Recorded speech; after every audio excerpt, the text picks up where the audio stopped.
San Francisco. Ici, l'argent ne dort jamais vraiment. Il circule, il grimpe, il redescend, comme le brouillard entre les tours.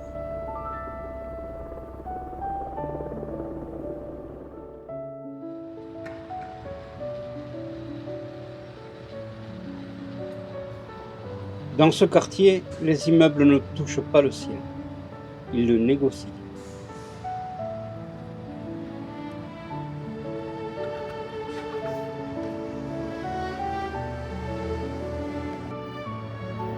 Chaque étage est une promesse, chaque fenêtre, une décision prise quelque part.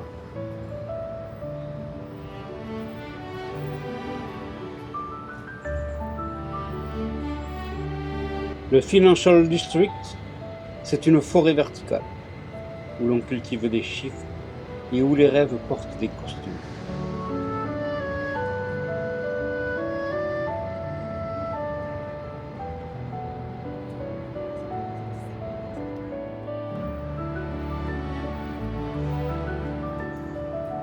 Mais avant le verre et l'acier, il y avait la pierre et l'audace.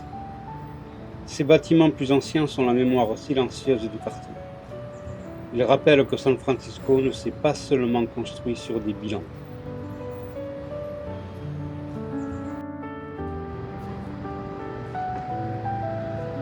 Ici, on marche un peu plus vite, mais chacun va ailleurs. Entre deux réunions, entre deux ascenseurs, la ville respire à hauteur d'homme.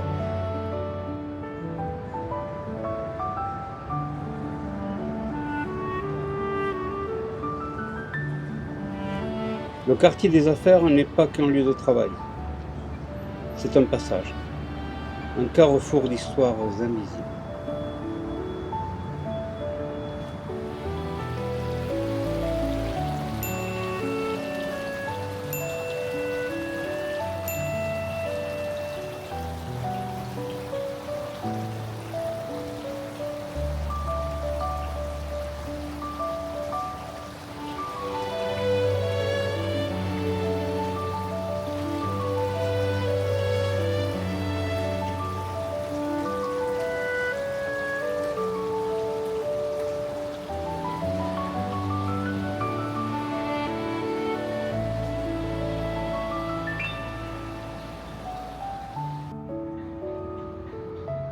Et puis, soudain, une pause.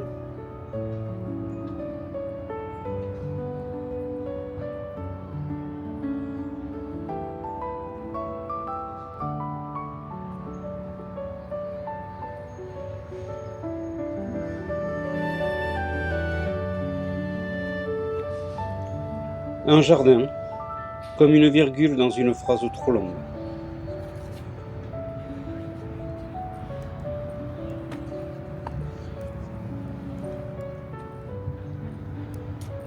Même ici, la nature trouve un interstice, un rappel discret que la ville aussi a besoin de respirer.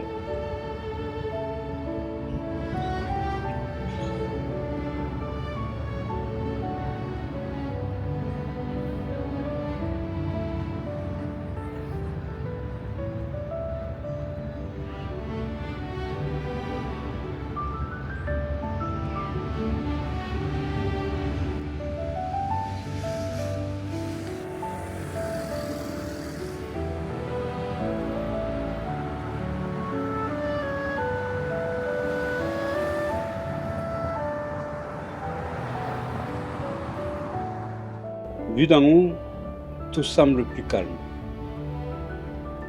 Les tours deviennent des lignes, les rues des veines, et la ville, un organisme vivant. Le quartier des affaires, c'est un théâtre silencieux, où se joue chaque jour le futur. Et moi, je poursuis ma marche, dans une ville qui ne cesse jamais de raconter des histoires. N'hésitez pas de mettre en commentaire vos avis et vos suggestions. N'oubliez pas non plus de vous abonner et d'activer la cloche bleue. Vous pouvez également jeter un coup d'œil sur mon site de voyage, vous avez l'adresse sur la bannière de la chaîne. A bientôt pour de nouvelles aventures.